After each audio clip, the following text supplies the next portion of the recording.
So let's get started. Welcome to the Global Math Department, everyone. My name is Lee Natero, and I'll be your host. Tonight, we're going to be hearing from Christina Lincoln Moore. Before we begin our session, I'd like to tell you a bit more about the Global Math Department. The Global Math Department is an organization that is run entirely by volunteers. To keep the free, high-quality PD, we need webinar speakers, webinar hosts, and writers for our newsletter. Newsletter writers share about an area of math or math teaching that resonates with them or discusses recent math blogs that help teachers reflect on their practice. If you'd like to volunteer or know someone who'd be great in any of these areas, please have them email us at globalmathdepartment@gmail.com or have them reach out to us on Twitter. Before I introduce our speaker, I'd like to explain how our webinars work. Our webinars are recorded and are available about 24 hours after the meeting ends. To view the recording, you can use the same link you used to get here tonight. The Global Math Department community prides itself on being friendly and supportive. The chat room is available for topical and general conversation throughout the meeting. If the chatter gets busy, I'll be sure to catch your questions for the presenter to be addressed at the end of the presentation. If you haven't already done so, please introduce yourself in the chat, telling us what you teach, where you teach, and what your Twitter handle is, if you have one.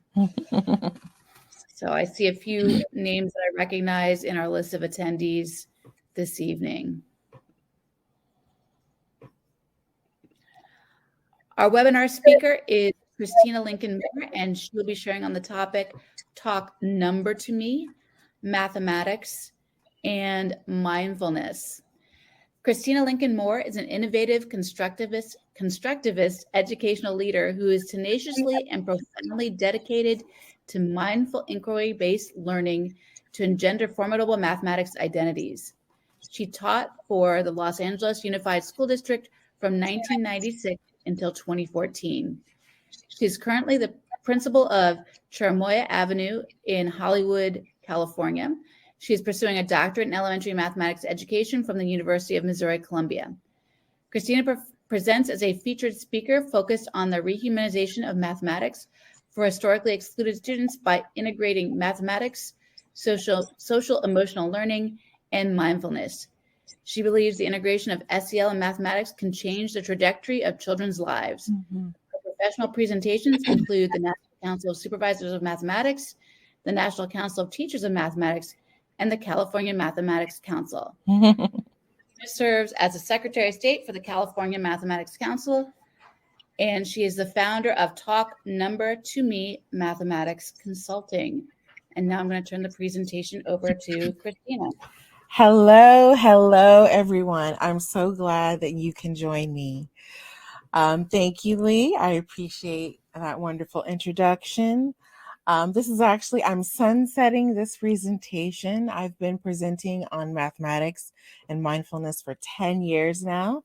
So I just think it's time. So I'm so glad to share with you my heart because I am very passionate about this topic. So I want to begin with a land acknowledgement, but I really want you to know why we do these. And I love this excerpt from Rehumanizing Mathematics that Dr. Rochelle Gutierrez edited, because there's many wonderful writers. And we do this as a part of rehumanizing and decolonizing mathematics.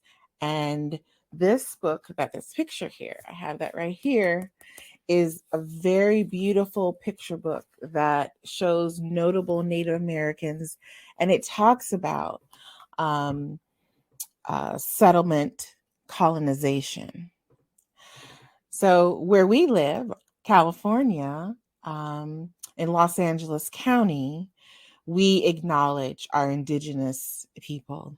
The Los Angeles County of Los Angeles recognizes that we occupy land originally and still inhabited and cared for by the Tongva, the Tatvaram, Serrano, Kisa, and Chumash peoples. We honor and pay respect to their elders and descendants, past, present, and emerging. as we continue their stewardship of these lands and waters. We acknowledge that settler colonization resulted in the land seizure, disease, subjugation, slavery, relocation, broken promises, genocide, and multi-generation trauma. This acknowledgement demonstrates our responsibility to the commitment to truth, healing, reconciliation, and elevating the stories, culture, community, and original inhabitant of the Los Angeles County. I forgot to S there.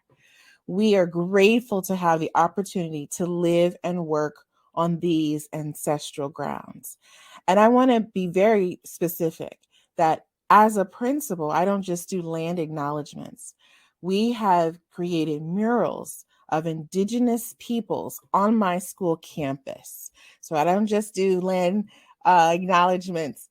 Whatever I talk about, I'm about it, and I do it. So this is in our patio where our students eat lunch. We took down the patio of all these zoo animals, and we put these beautiful Indigenous murals. And these are my bungalows, and we're about to cover all of those. This is work in progress.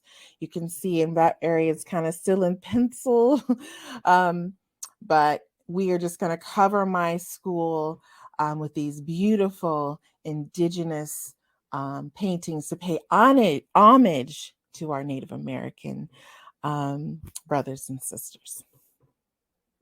And again, I also do a labor acknowledgement. We must acknowledge that much of what we know of the United States today, including its culture, economic growth, the development throughout history and across time, has been made possible by the labor of enslaved Africans and their descendants, who suffered the horror of the transatlantic trafficking of their people, chattel slavery, and Jim Crow.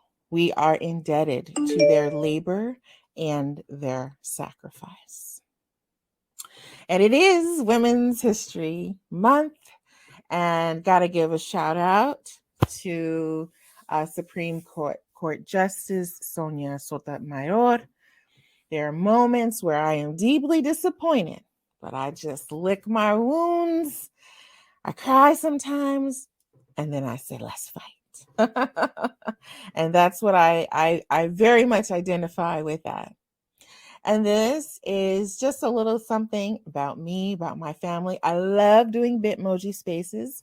I am going to share with you a Bitmoji space with you that you will have a copy of. I just think they're wonderful. And this is just a little bit about me. I love reading. I love children's books that are culturally relevant because I didn't have beautiful books like that when I was growing up. My family, that's one of my favorite pictures, although my daughter's a freshman in college now. My favorite artist, Sandra Strong. She always depicts people of color doing mathematics, which is just what I love. Mindfulness and all that good stuff. So let's take a moment and check in. I would like you to let me know how you're feeling and put your number in the chat. Are you 6? Feeling great. 4, feeling okay. A 5, feeling good. 3, meh. I'm empty or I'm struggling. And what I like about this one, there's a little piece of advice to go with it, because I am all of these all throughout the day. I go from struggling to feeling great. You know, a student says, "Oh, I love you, Miss Lincoln Moore." And I'm like, "Oh." And then I'm like, "Oh no, I just, had a data chat." And then I'm like depressed. So let me know how you're feeling. Let's check our battery. So Lee, what are you seeing? Sorry. Yeah, I don't know if I don't know why a lot of people aren't participating in the chat today. I mean, maybe a lot of people are ones right now. Oh, well, we're gonna fill their buckets. We're gonna fill their buckets. That sounds great. That sounds great. So This is a warning. We are going to speak about some very um, serious topics. So, and we will do some mindfulness at the end to help regulate us. But check yourself and you regulate yourself, your emotions as we're speaking about these topics. Okay. Mathematics is political, it's life, and it affects everything that we do. So, even before the pandemic, depression was the leading cause of disability in the entire world. And subsequently, after that, it just went skyrocketing. You're probably wondering, why is she talking about depression? And this is a math conversation. We're going to get there. Here in California, our students suffered significantly. I don't know if you know, but LAUSD had the most stringent lockdown policy of any other place. And just our whole state, our students were suffering. In California, this has been for a long time. This is the back of my daughter's student ID. It is California law that the suicide hotline has to be on the back of every child's ID starting from 7th grade on. So why would that be required? Why are our students have to have the suicide hotline on the back of their ID? What is that telling us? What does that have to do with mathematics? What does that have to do with how we teach students? What do we need to equip them with so that they can learn the mathematics that we're teaching? My last school year was one of the hardest years of my entire life. My dear one, Mr. Davis, he was a teacher at my school and he died by suicide. My student, 6th grade student, died of leukemia. And my little baby right here, preschooler, drowned. I had never been so profoundly, I've been an educator for 27 years, been so profoundly affected by any death, even, family members, than Josh. I had to lead my school community through healing. He called me about an hour before he passed. And I didn't know that that was going to be our last conversation. And I had so much guilt, what could I have said or done to make him change his mind? And I started therapy because of it. And it really put into focus what I've been doing all of my career, focusing on social emotional learning competencies, mindfulness, seeing the humanity of my teachers and of my students and not just input, output, data points. Teachers are struggling. Administrators are struggling. Teachers are struggling.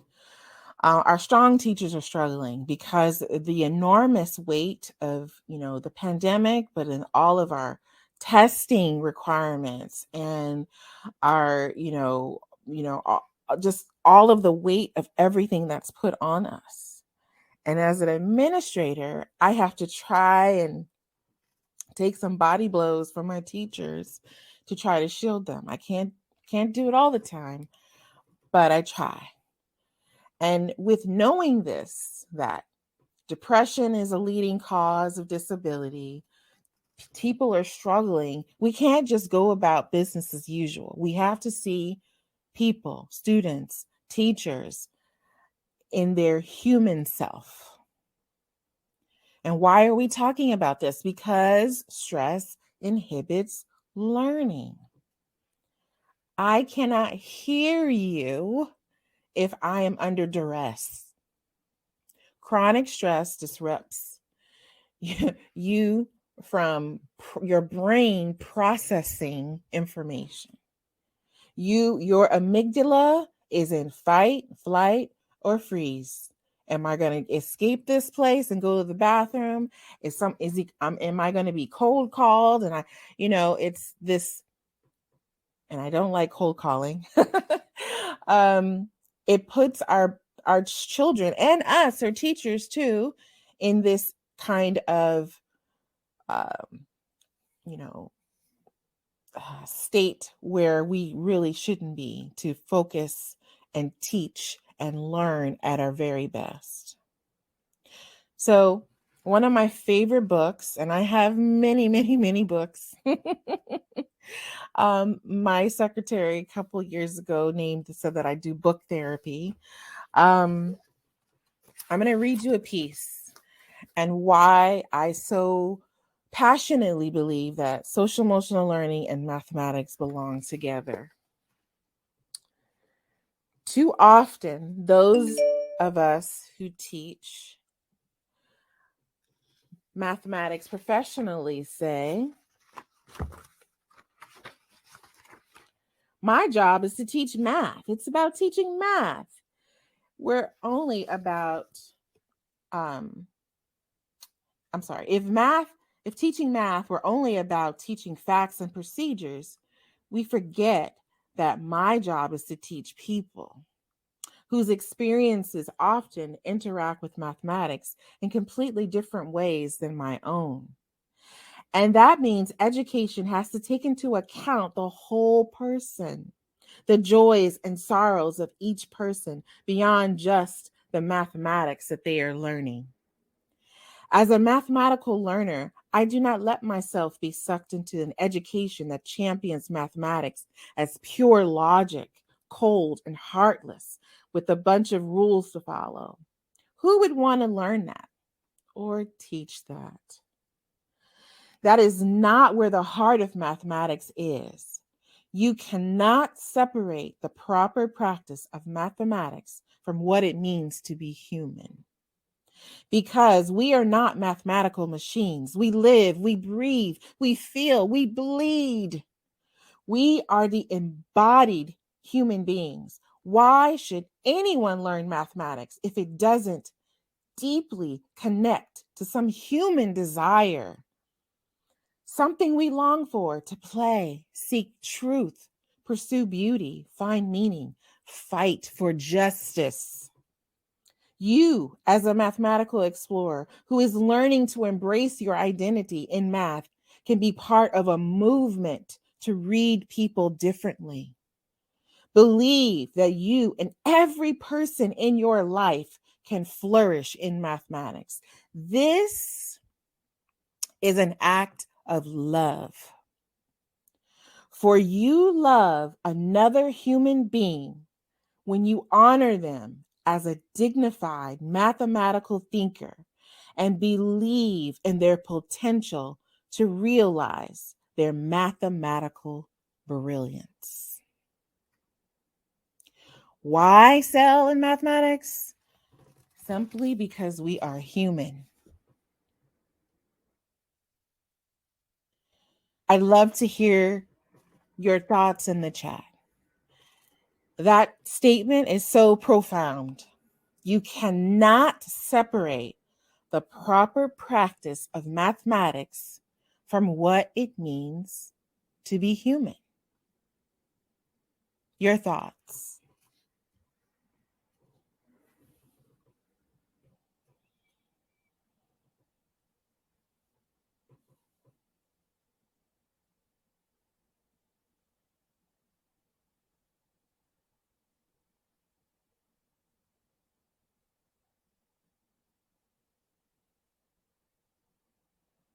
Do we have any responses, Lee, yet?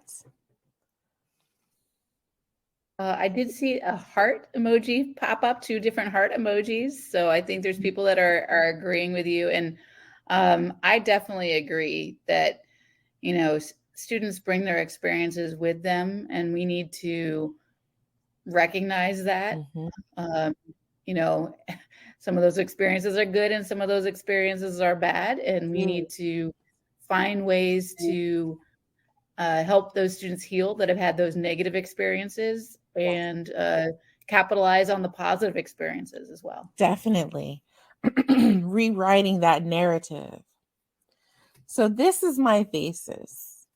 Eventually, when I write my dissertation, it'll be some iteration of this, that emotional intelligence plus agency, ownership, and identity will enable us to truly teach and students to learn the standards of mathematical practice. So I'm going to go through each of these circles here and how we put it all together. So EQ. How does one function in the world without their full selves, their full humanity? As I said before, that stress hampers learning, but social emotional learning helps counteract the stress. Research has been done that doing mindfulness can actually grow the gray matter of your brain. Whereas when we're in stress and our amygdala growing, it actually can make your amygdala shrink and you can think and focus. And that's what we need our children to be at, that place, not in constant fight, or freeze, but that they can relax and focus and layer on whatever it is that you're learning onto their other knowledge. Mindfulness, very important. I have an extremely stressful job, and I try to do this in different ways to help calm myself so that I'm not just reacting, but responding to situations.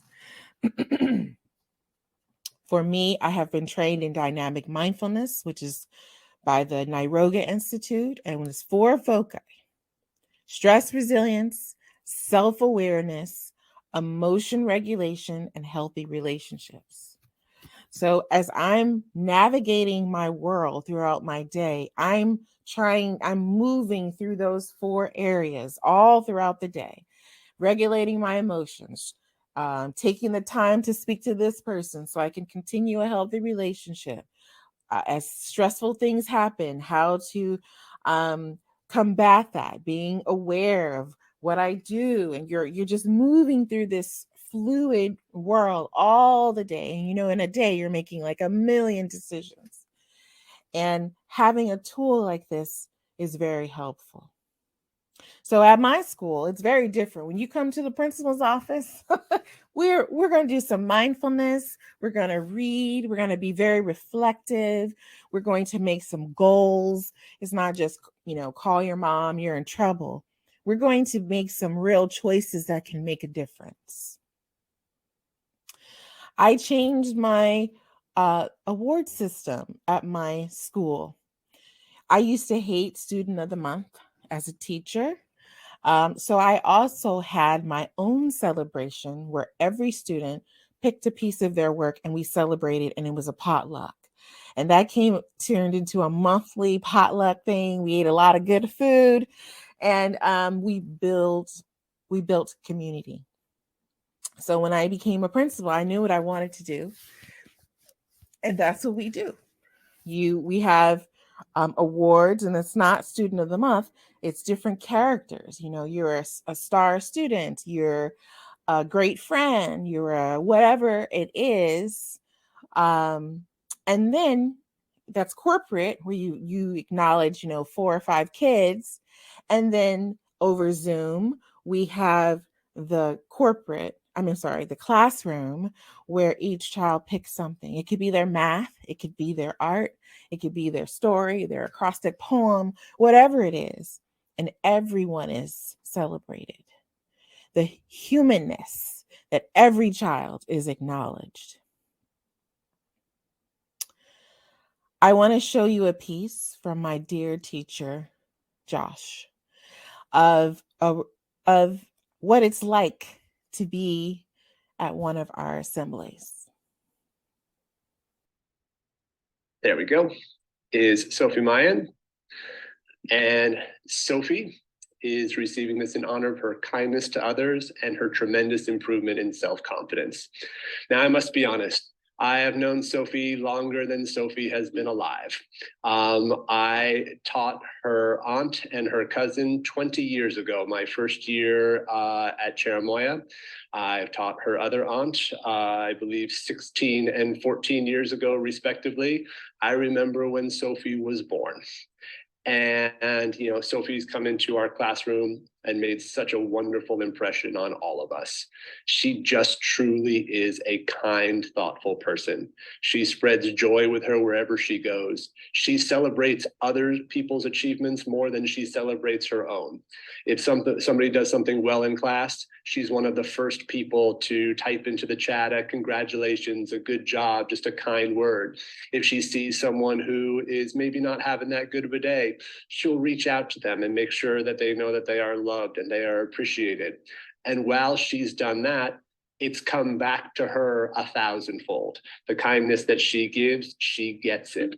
And through that kindness that she has been able to take in, she has built her self-confidence from being someone who is soft-spoken, not always very confident to share her ideas, to someone who willingly shares her work on camera, on Zoom with us on an everyday basis. And I know that all of her classmates are really thankful to have her in our room.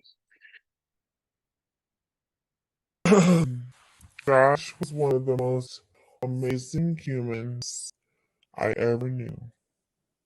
He was an educator for 28 years. He struggled with depression, and COVID was just too much.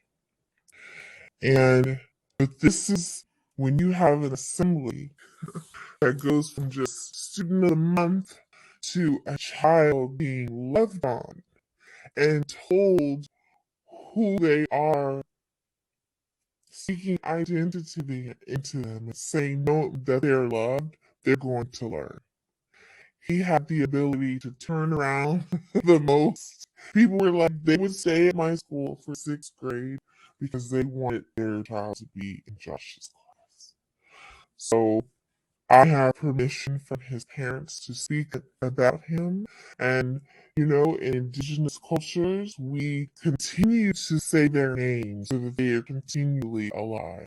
So I will always speak of Josh Davis. I named my outdoor learning area the Josh Arroyo. I turned his classroom into our mindfulness room.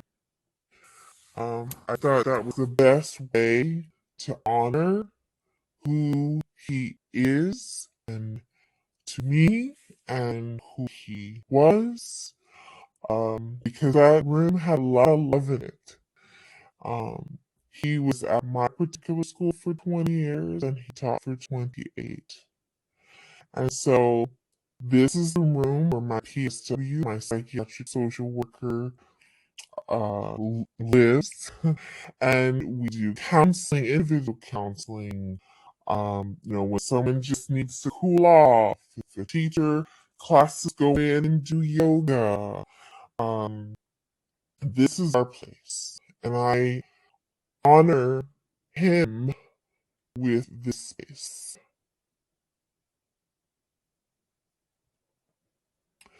This is my outside space for restorative justice circles, or they can eat lunch here, but it's our very calming space. It's in between the apparatus and our garden. It's just this peaceful. And that actually to the right is a cherimoya tree.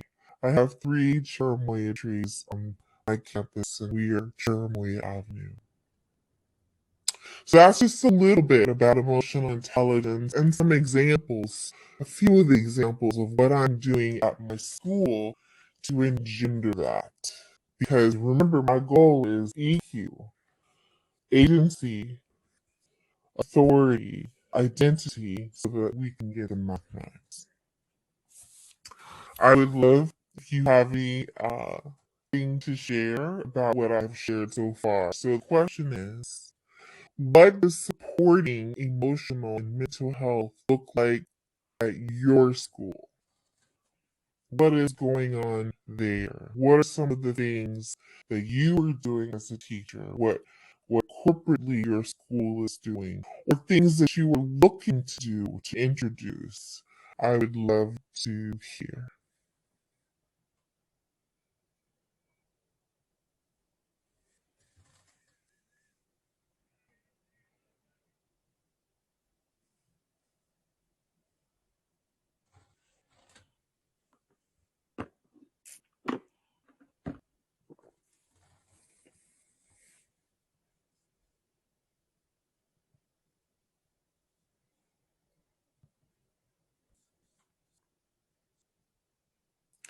We celebrate all the students on their teams on a monthly basis.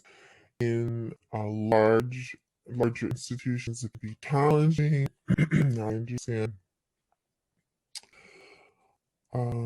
We got one page help sheet to know who to go for. Oh, that's good. You got a one pager. That's wonderful. That's wonderful. Because we definitely need that to accompany our learning and teaching. So transitioning to AOI, which is agency, ownership, and identity. This is very important that we focus on a child being able to bring their whole selves. As a student in school, I never felt I could bring my whole self as all of the intersectionalities of who I was. I didn't feel that just only part of me was welcome in class. And we don't want to perpetuate that anymore. A child should be able to bring their whole selves. And agency, a child having intellectual agency, they have the freedom to share and be their whole selves. The ownership, knowing that not just the teacher makes decisions about what happens, but we all do. This is a community of learners. When I was in the classroom, that's what we were. A community of learners. They would teach me, I would teach them. We learn all together. And when we have a classroom culture like that, children will learn. An identity. I'm going to read this one. The inextricable links between mathematics learning and identity. We define mathematics identity as the dispositions and deeply held beliefs that students develop about their ability to participate and perform within the mathematical context. Do you know that our mathematics identity is as deeply correlated as our gender, as our race, our ethnicity, our culture, our language? We all have a mathematics identity. So you know that saying about which wolf do you feed? Are we feeding that mathematics identity? Are we making them feel whole? And that's what we want to focus on to help us. And again, this is another part of my murals, but look at the identities that I'm featuring. My school is in Hollywood, near Little Armenia. I picked someone from the groups that are predominant at my school. Native American, who fought the colonization of the San Gabriel Mission, led a revolt. B.B. Mason, freed slaves that became uh, one of the builders of Los Angeles.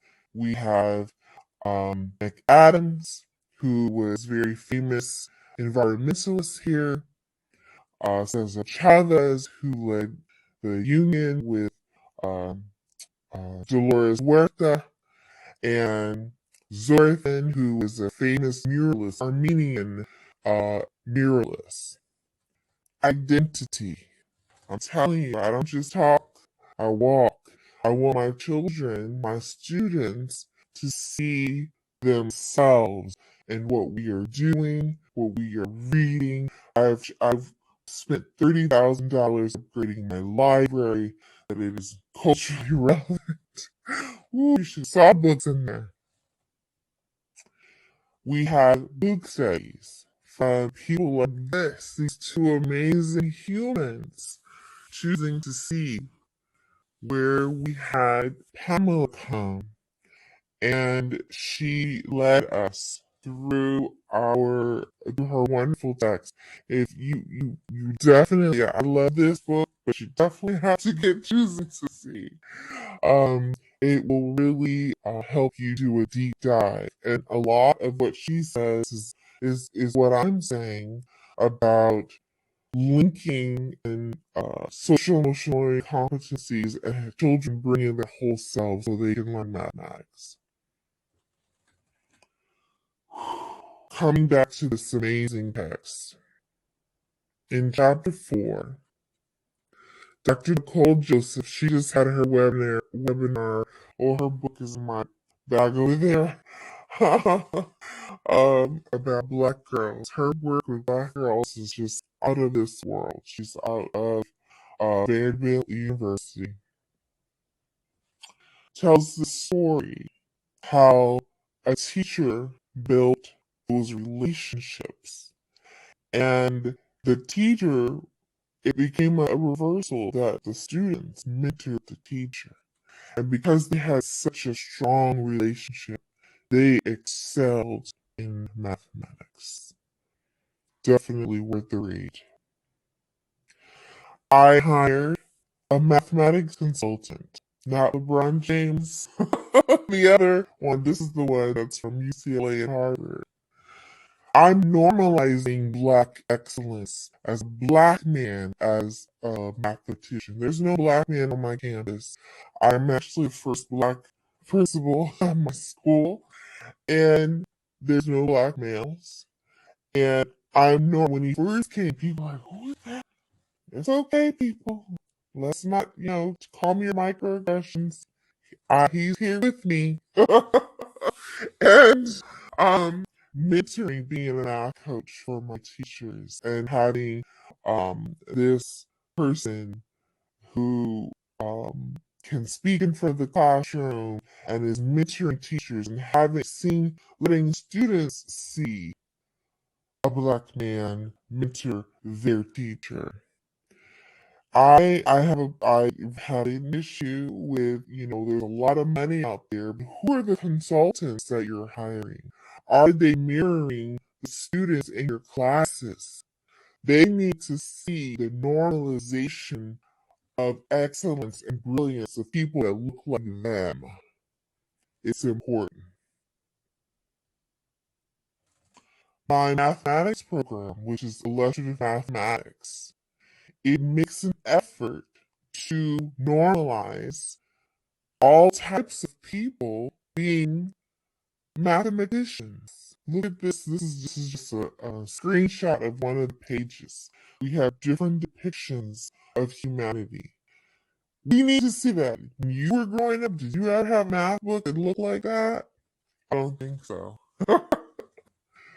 So, this is important. Identity, agency, ownership matters. It makes a difference. I offer to my staff to do demo lessons, to help with mathematics. Now, sometimes I can't do it and I break my promises because things arise, but I try. And I hopefully can do more and more. But I want to be able, one of the ironies of being a principal, you don't get to focus as much on instruction because of all the other stuff you have to do. But I'm here as, all of my expertise to help my school community. We have 9 docs, and I specifically request, this is our computer science instruction.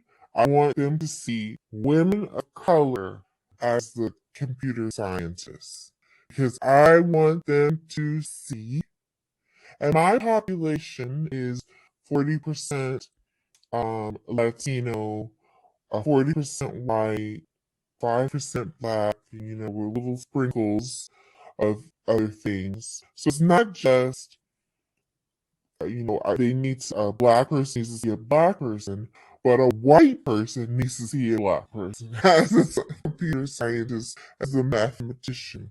That's very important so that we can normalize excellence. Because in society, depravity is normalized for people of color. We need to normalize excellence and brilliance. And that's what I do. So, share your thoughts with me. How do you think that mathematics infused with mindfulness, agency, student agency, ownership, and identity, how do you think that that would affect your mathematics teaching if children could see themselves in the curriculum, on the walls, in the people that are coming as these intellectuals? What would that do? What would that do?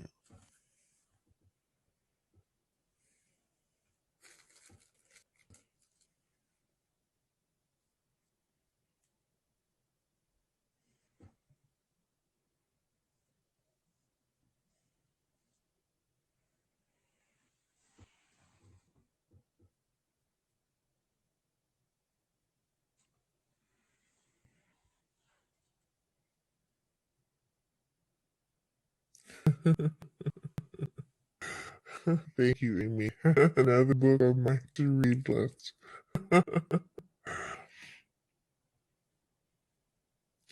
Yeah, can I get an amen on that one? It's not just the dead white man. Yes, math is for everyone.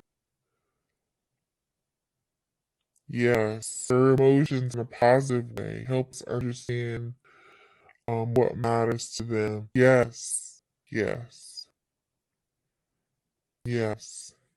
I have to tell you, when I first got to my school, I was accused of being racist against white people because um, I'm including everyone. I'm representing everyone. It was after I had done a land acknowledgement in a parent meeting, and they were just so offended by that. But that means I'm doing my job if I'm ruffling a few feathers, because um, forever we've been the ones that have been uncomfortable, because we never saw ourselves. We were made to feel inferior. Everyone is equal at Cherimoya, and I'm going to make sure that that's the case. So you can call me some names. I'm a big girl. So that was just a little bit about agency, ownership, and identity. So we had EQ, and now we spoke a little bit about agency, ownership, and identity.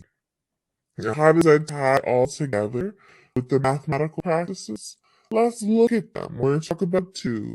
I could tie it to all of them, but let's talk about two, 1 and 3. So, students make sense of problems and persevere in solving them. That's the that's the social learning competency of self-management. How do you develop self-efficacy? The belief that you can do it. So, how do you manage your stress when you're cold called, or your dog actually ate your homework, or whatever you feel under stress in class?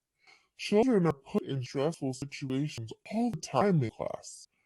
To me, a classroom should be a place of healing, not duress and stress. That's my TED talk right there.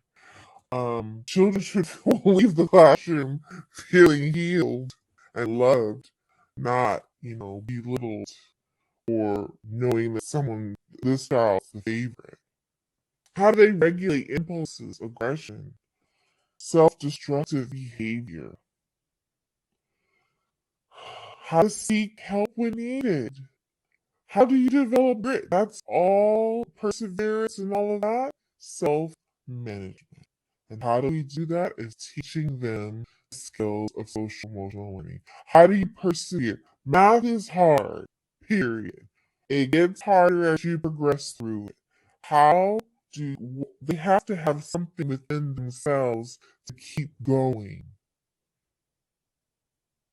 What is that? That's social emotional learning. Those competencies. Let's look at mathematical practice 3. This is relationship management. Remember those 4 areas I talked about earlier? Healthy relationships, self-awareness, emotion regulation, and stress management. That's all here. When constructing viable arguments, students justify their conclusions, communicate them to others, and respond to the arguments of others. How do you have a culture where someone doesn't feel ashamed to share their reasoning? When I think outside the box is what I say welcome. Remember that's ownership. I feel safe and I have a say in this classroom. Respecting others. This is relationship management. Predicting others' feelings. If I do this, if I say this, that will hurt someone's feelings. I won't say that. When you're talking about mathematics, we should have a space where we can debate. I think, like let's say you're doing which doesn't belong. This one doesn't belong, and then this one says this one doesn't belong. How do you have a debate without anyone's feelings getting hurt? That's the culture that has to be created in the classroom, which is relationship management.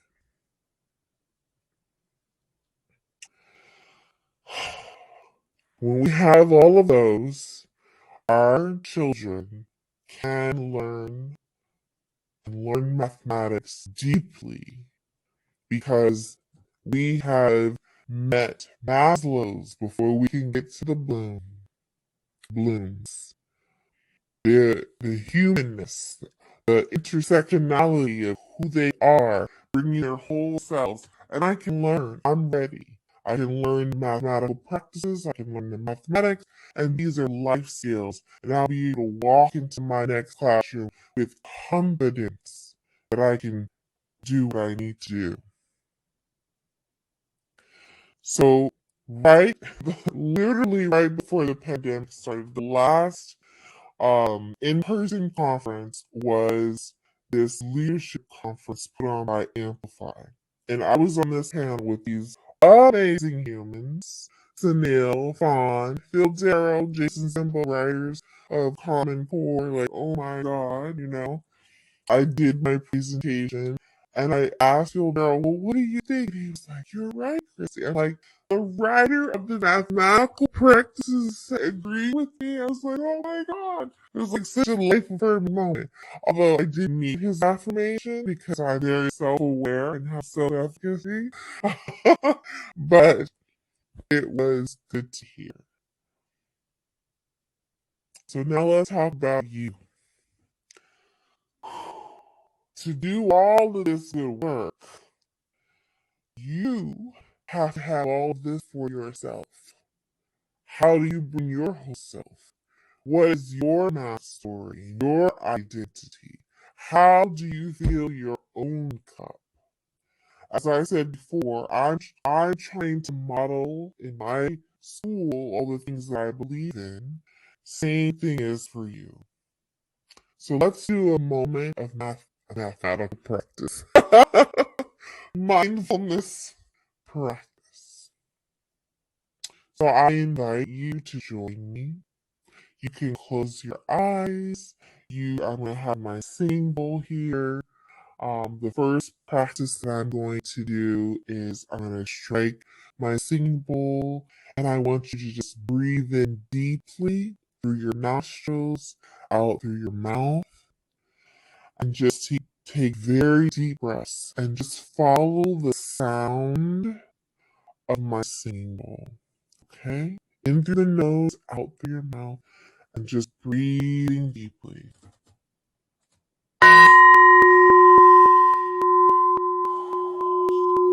Deep breaths.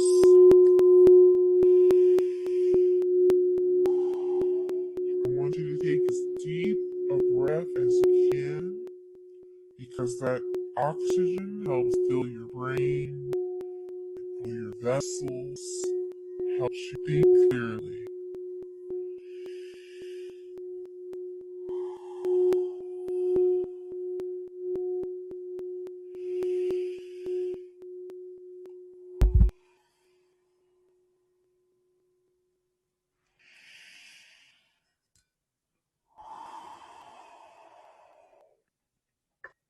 Okay, I would like you, if you would like to put your hands together, we're going to take a deep breath in. And as you breathe out, bring your arms down, and then we'll come back to this position. Okay? So let's take a deep breath in.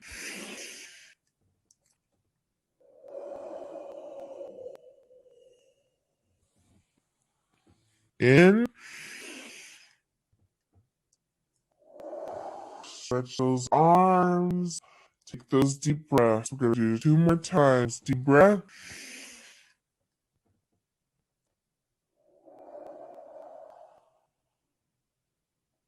One more deep breath.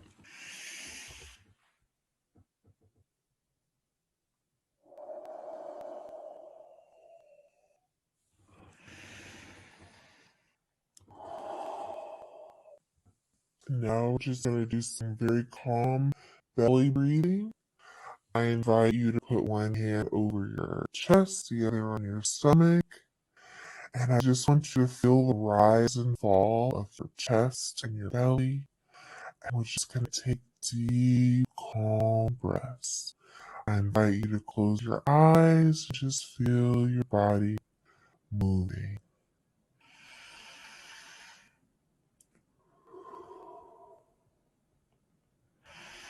And I want you to keep doing that. And I'm going to speak an affirmation over you. Just keep doing that belly breathing. I am honest with myself. Self-love teaches me that empathy and being fully present must start from within. I practice self-compassion.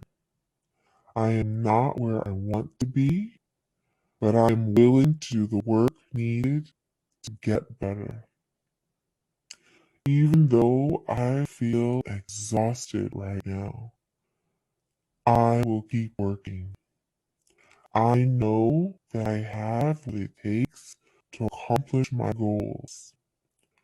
All my work is a self-transformative process, bringing inner peace, excellent health, and prosperity to me and to others.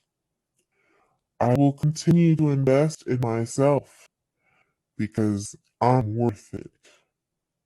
I fully accept myself and know that I am worthy of great things. I find deep inner peace within myself, just as I am, while extending self-compassion to myself as I grow. My thoughts are clear. I am determined to fulfill my purpose. Leaning into my truth validates my journey. I live into my values. I am whole. Say that. I am whole. I'm not broken. I may be bruised. I'm not broken. I am whole. Deep breath.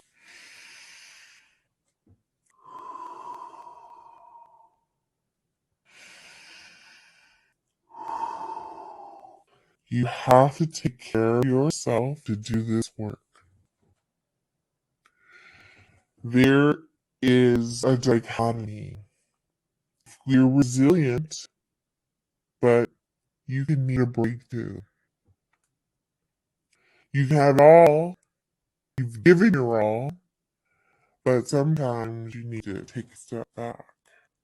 You can be independent and still need others. You can be sure, but can change your mind. You can be kind, but you have boundaries. You don't give everything. And I want you to look to the right, and I want you to take what you need. Do you need a little change, a little motivation? Do you need a little honesty? Take what you need. I want you to physically take what you need. Do you need some forgiveness? Do you need some hope?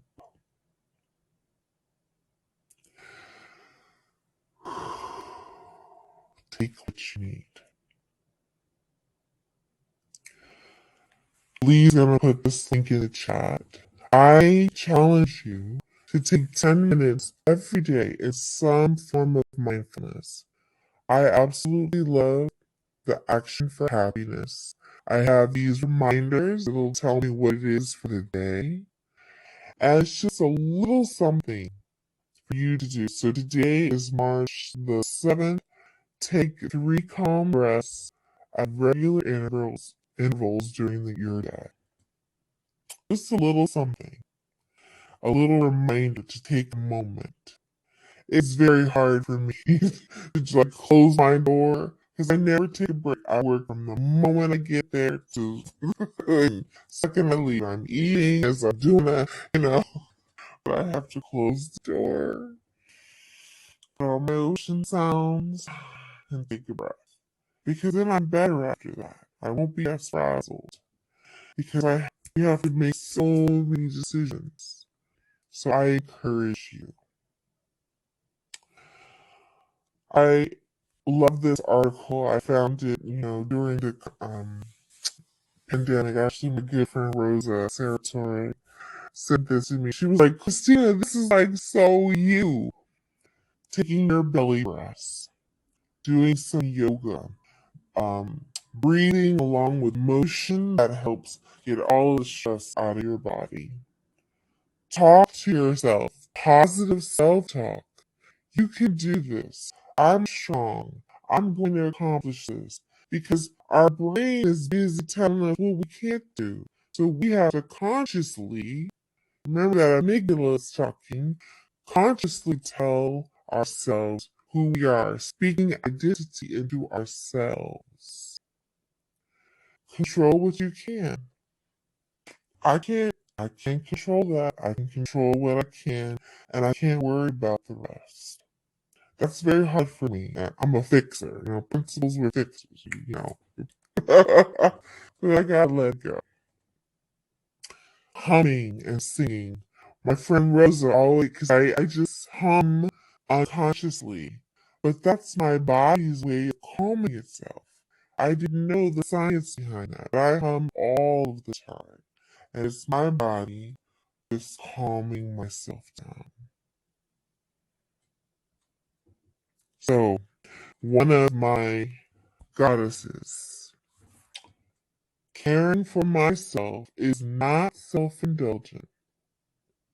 It is self-preservation and an act. It is an act of political warfare. Audre Lorde knew what she was doing. She was a lesbian feminist fighting for civil rights. She needed to step back, and she's also out. That part when I was saying the duality of who we are, we have to take care of ourselves. This work is hard. We are doing heart work. It takes so much out of us, so we have to replenish ourselves. So you're going to get this link.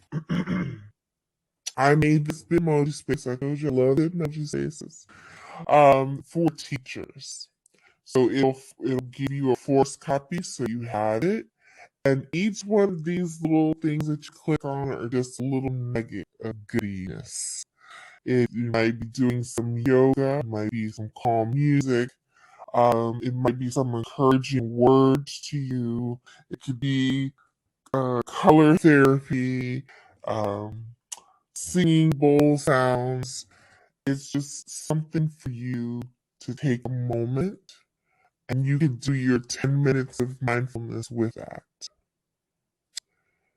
And we know this work is hard and it's the most important. As the civil rights leader of mathematics, it can be argued that teaching mathematics more than any other subject has the potential to influence life chances. And we know that. The level of mathematics that you attain basically determines your life. So for us to do what we need to do and get children to love mathematics and advance in it, we have to do our part. So here's my call to action. Authentically reflect on your relationships with your students. Are my mathematics lessons and images culturally and linguistically relevant? Is my classroom culture emotionally safe? How can I integrate mindfulness into mathematics? What am I doing to build powerful mathematical identities in my students? And what is my self-care regimen? I want to thank you. I thank you very much for you being here. These are a couple of books that I have had the honor of being a co-writer on. The culturally relevant one just came out last year at NCSM when it was here in Anaheim, and I want to thank you. Thank you very much. Thank you very much, Christina. That's a lot to think about, but also a lot of good things to think about as well. So we really appreciate you taking the time to be with us tonight and to share with us. And I'm going to put the link to your website, talknumbertome.com. That link is in the chat, so it's an active hyperlink in case you want to follow that. We have our next presentation happening on March 21st. The presenter is Holly Lynn Lee, and she'll be presenting on using CodeApp to teach statistics and data concepts. That session is going to begin about 15 minutes later than our usual time, but we still hope to see many of you at that session. So thanks once again, Christina, and good night, everyone. Thank you.